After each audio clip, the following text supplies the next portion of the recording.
Hello everyone, it's Old Guardian here. The nerfs are live and we can finally start brewing some new decks. And the first one I wanted to do was something that was long overdue, a budget warrior deck. I've been asked about budget warrior decks a lot.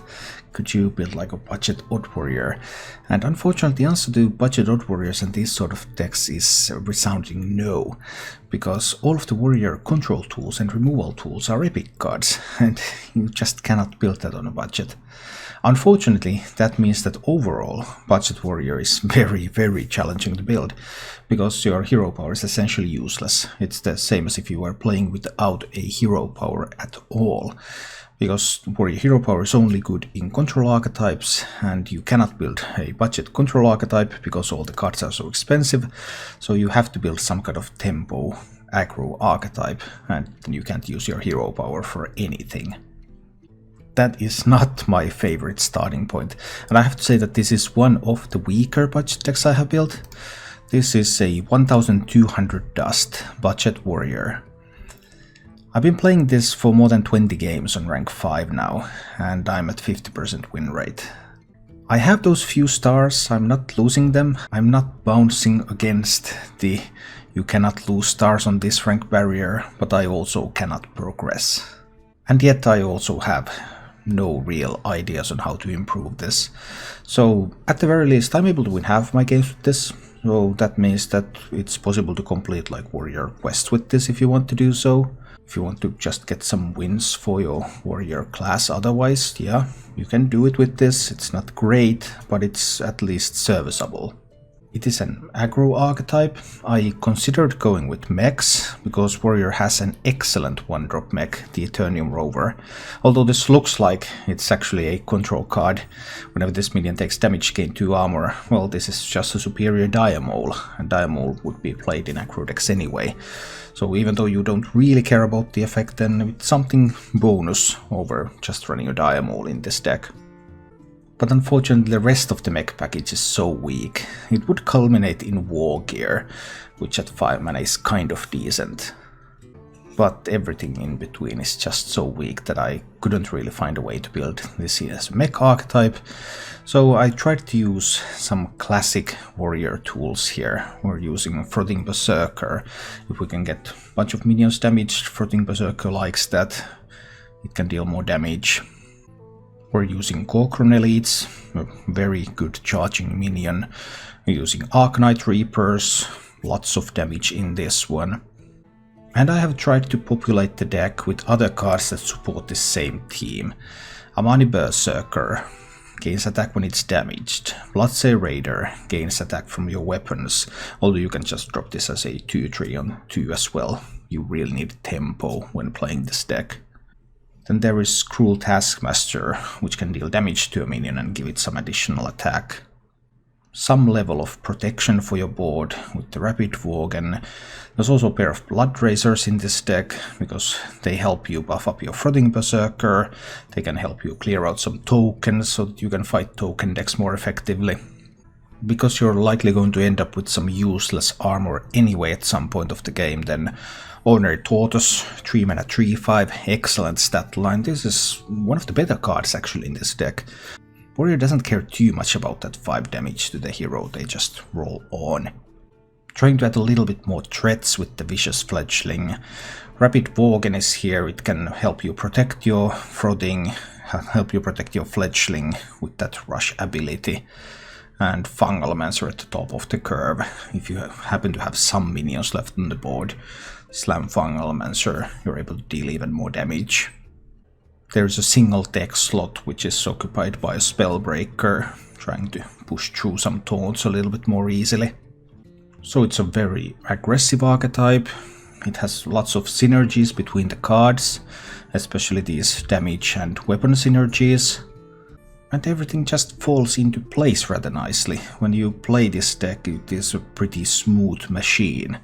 The real problem is that it doesn't have quite as many horsepower as your opponent's deck, so it can still be a little bit difficult.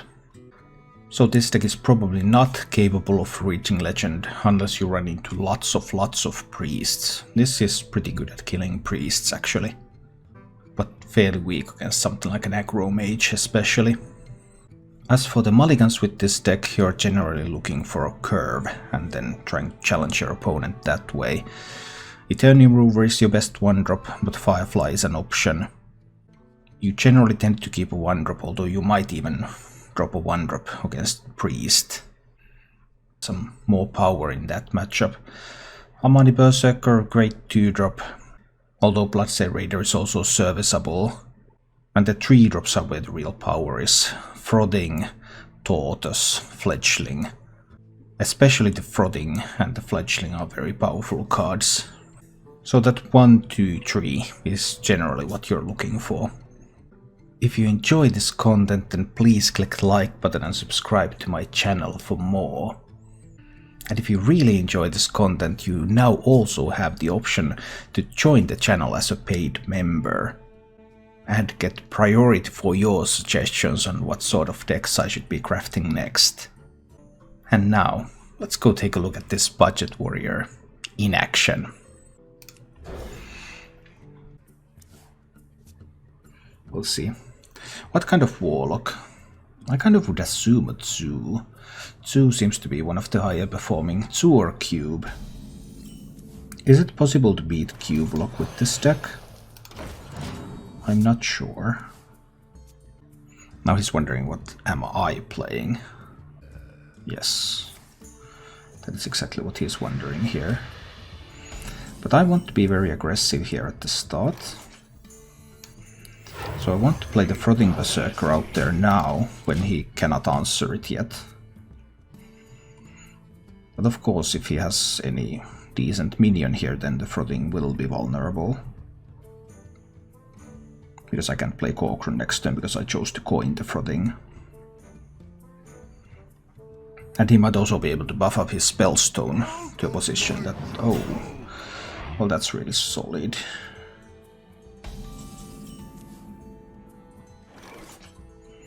So he can Hellfire the Frothing away next turn. I cannot prevent that. This is the best I can do. This will mean that at least the Tortoise would survive a Hellfire. He can also Spellstone the Frothing, but both of those were inevitable.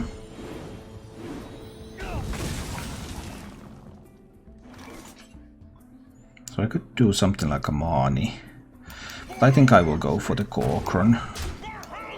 Just try to push damage, hope there's no Skull.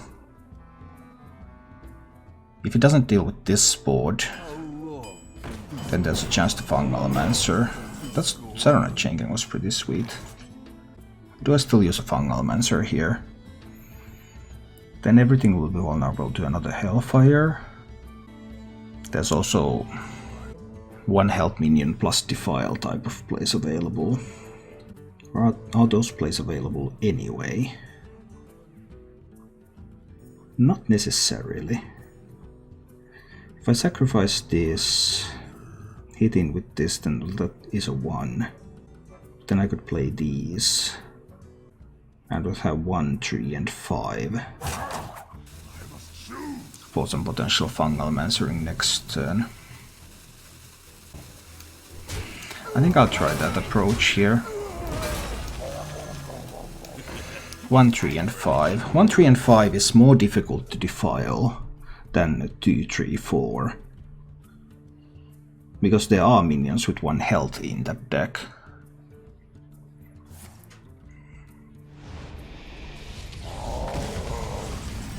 And this opens up an opportunity for me to play the Fungal Mancer. And then just push with these. So that kind of grand plan. But then what? Who dares summon me? Doomguard.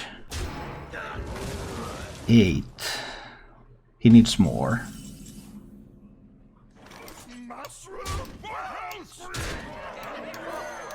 Just this way I can just kill him with the Arcanite Reaper. I think we go with these cards. Let's see what happens. Overall, I don't think this deck has the levels of reach where that Battle Rage is going to be very useful though. You just can't have that level of reach without having stuff like Leroy. And there's Mortal Strikes, but I'm not getting close enough that Mortal Strike would end the game. That's kind of the issue with those. Inner Rage. No. You would need to be able to cycle a lot in order to use Inner Rage. Using Inner Rage with as few minions as I have, I mean, as little card draw as I have, it's just meaningless. That's a waste of a slot. I don't have anything like... I also don't have anything like Grom that would make it better. It's a rogue who kept every single card. That's scary. Oh, backstab coin SI7. This guy's tough. That is the best possible opener against an aggressive deck. And those weren't even the cards he kept. Well, we play the Tortoise. And let's see what happens next. Obviously can't play the Frothing out there to face this SI. I thought I had a good opener, but Rogue had even a superior one. We are no one and everyone. Small comfort in that being a completely useless meme card. Be thirsty. Let's see if we can get something done with this Frothing. I mean, what are the odds that he has removal for that one too? Well, I guess with that Spirit of the Shark he will have next turn. Not a whole lot I can do about that. Frothing's going to die next turn. But let's see what happens.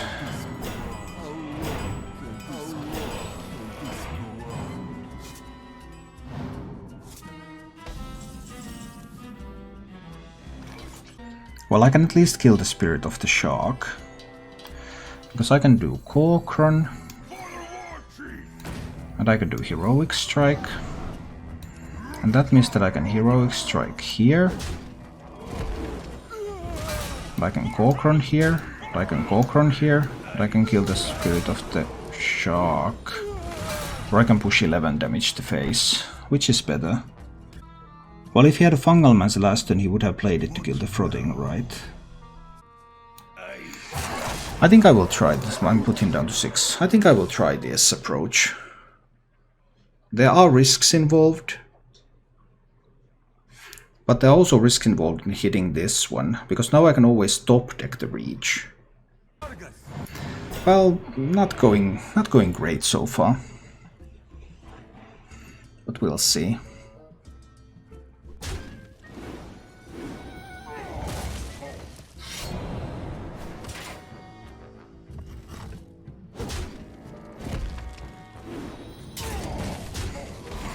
I can't quite make it through, I'm 1 mana off. No, what am I even talking about? Of course I have lethal. I just Blood Razor. Frothing Gilstead and I have lethal with the Blood Razor. No, sorry. I was just looking for a way to get the Frothing through. But I didn't realize that he actually hit himself down to 2 health. So obviously there was lethal. Took me a while to realize that, but it's okay. Priests are scary. Let's see what I can pick up against them. I sense some potential for Coin Fledgling.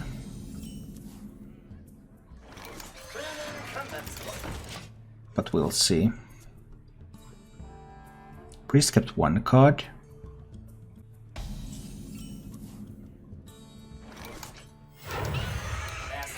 That's Coin Fledgling.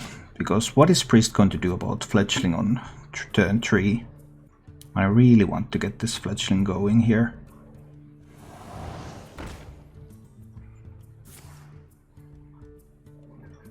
Well, if you can find a powered shield. He could not. So I have some alternatives. I could Heroic Strike. I could also Cruel Taskmaster my Turning Rover in order to trade away the Radiant Elemental. Well, this one is always going face. Wind Fury, please. Not Wind Fury. +1/+1 might be okay.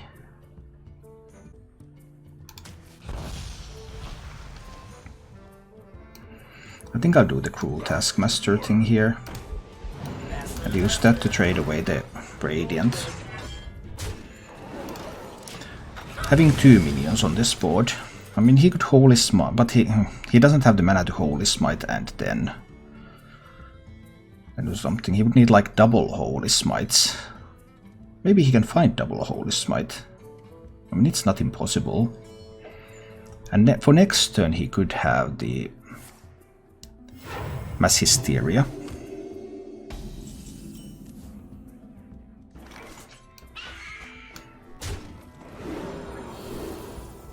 There's Wind Fury.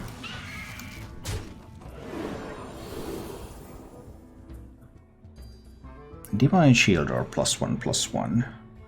I think I like Divine Shield. But Mass Hysteria remains a threat. Well, it always remains a threat. No problem. I think what I need to do is Heroic Strike this turn. Put the priest down to 14. Not make a board that's vulnerable to Mass Hysteria. Obviously he can have a Zoolock. Zoolock can kill this. And then if I kill Zoolock with my Arcanite Reaper, for example, he will get to heal to 20. Which is a fair bit.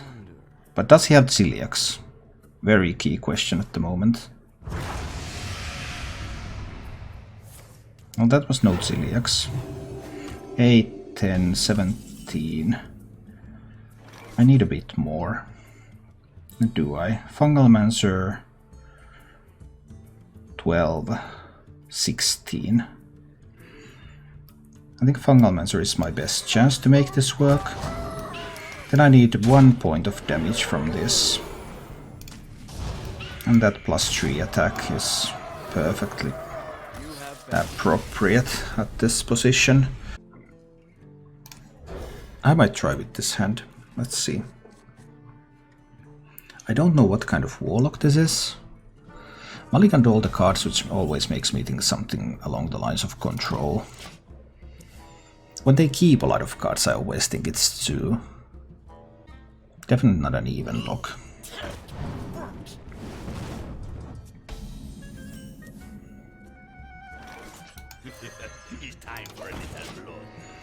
Go in with this fellow. Plated Beetle. I mean, I could kill both of these, but then I'm vulnerable to Defile. How much do I mind? He would never keep a Defile against a warrior, but then again he did mulligan all the cards anyway. I think I will give it a try. I think I will give the double trade a try. Then we get to see if he has a Defile available. I guess he could coin Hellfire too.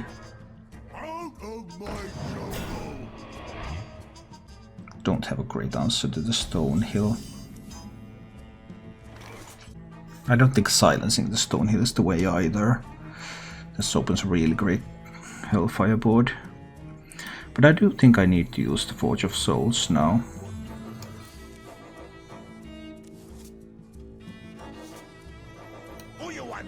I think I need to trade away the Stonehill. I can play one Bloodsail Raider out there, get some more minions on the board, although this is still perfectly Hellfireable. Coin Skull is much better. Oh dear, he had the Skull. Well, that's a big problem. That Skull is a huge problem.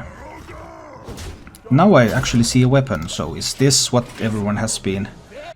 Is this why everyone has had those Gluttonous Uzis? I have one silence effect. It might not be enough. Right now this doesn't look very promising. Oh dear, now it really doesn't look promising. Probably not doable. I mean, if he was able to like find a Void Lord from Stonehill, then there's simply no way. But I will always need to silence the Void Lord here. I know that much. Void Lord can simply trade into the Blood Accelerator really easily. Well, that's kind of a problem. But I suppose I have to go with that. I probably need to do it like this in order to push a little bit. But now if he has another demon, and he does have a Doom Guard, and Doom Guard is also really good here, of course.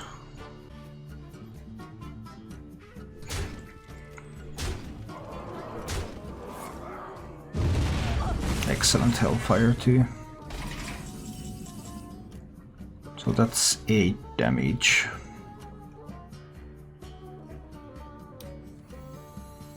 Plenty of ways for me to die, obviously.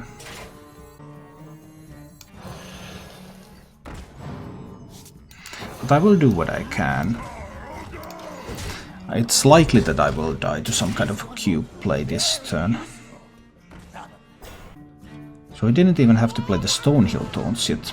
Obviously I have no outs against this Void Lord, so I might. Let's try.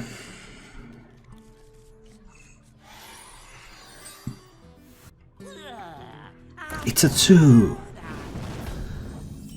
Oh boy, it's a 2.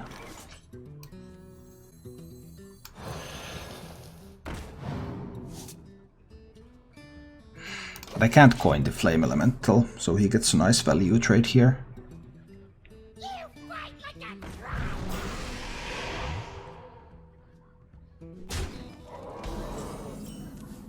He doesn't want no value trades.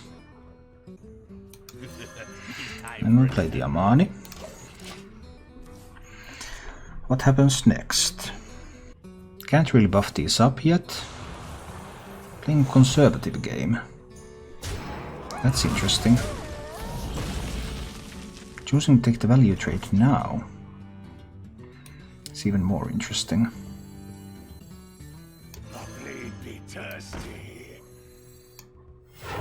I think I'll do it like this for now. I mean, he could have a Soul Fire for the Frothing. And if he has a bunch of good minions here, he might be able to set up a Fungal Man's a turn.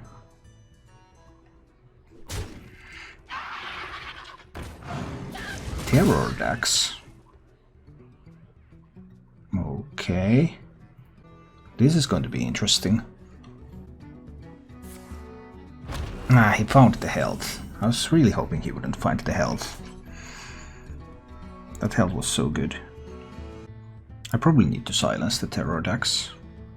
Your magic shall not save you. But I probably need to attack into it with this. So that guarantees that the Frothing can also kill it if it chooses to attack here.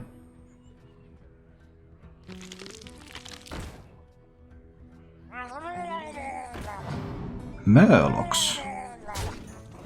Why would you have Murlocs? That seems strange. Fine, we'll kill the Murlocs. And we'll push face damage. Okay. Even if he has a Grim Rally, having 2 attack on the Devil Sorg is not that great. And this is so very, very slow. He needs at least Taunt there. He got the Taunt. And that's awkward.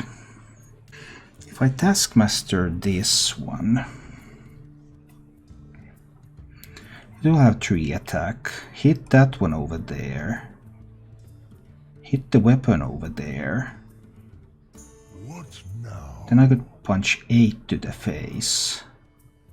And set up a potential lethal with the Reaper. That has got to be the line.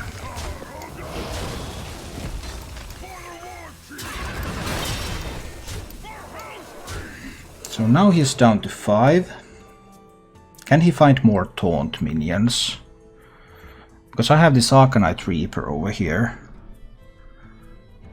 Like if he plays a Despicable Dreadlord, then he could have another Homunculus, I guess.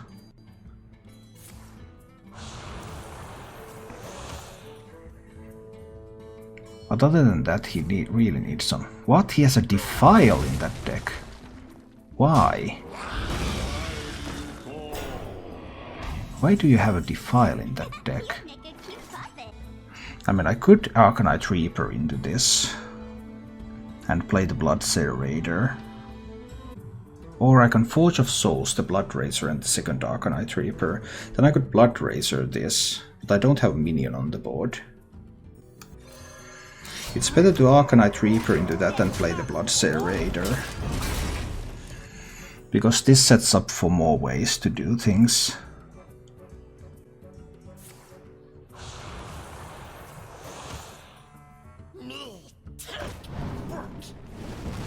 Okay.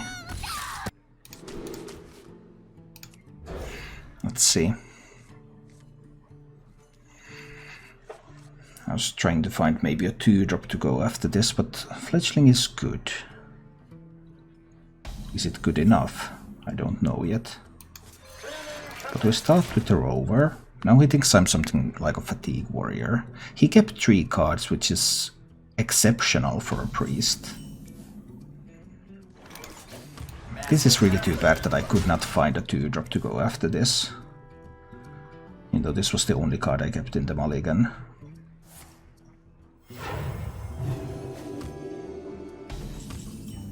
But at least I do get to play the Vicious Fledgling here. That's good. He has the coin, so Mass Hysteria is only a couple of turns away.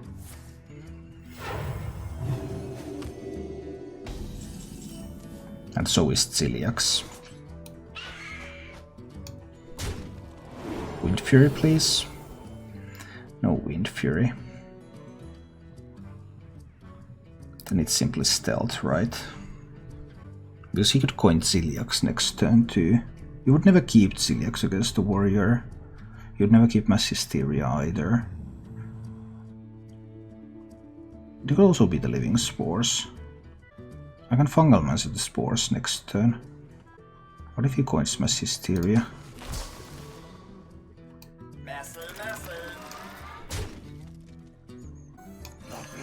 I'll play the Frothing. If he plays Mass Hysteria, there's a chance that this one attacks here.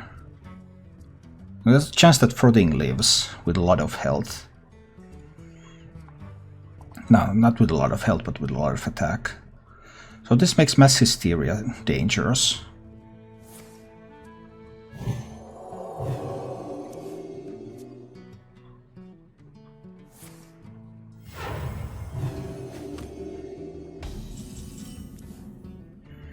He cannot coin a Scream yet.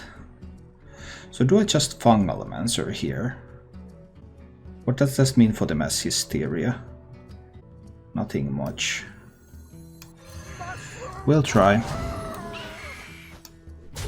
Wind Fury, please.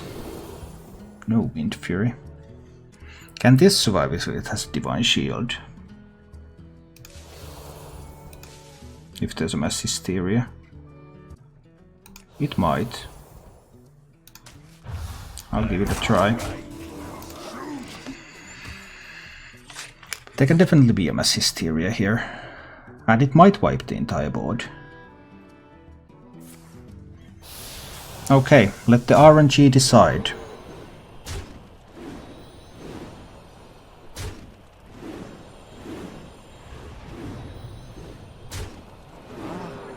RNG decided that he wins. That is unfortunate. Well, next turn he can coin Scream.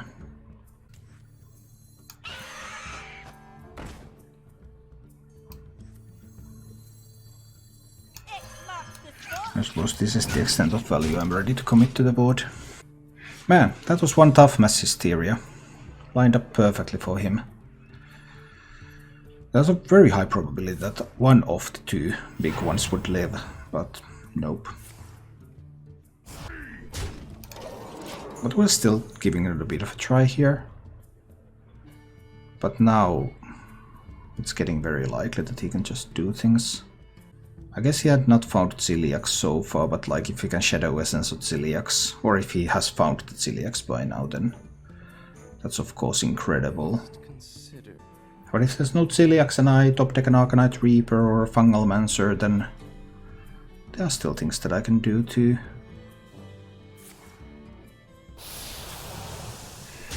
Just to Mass Hysteria. Fine.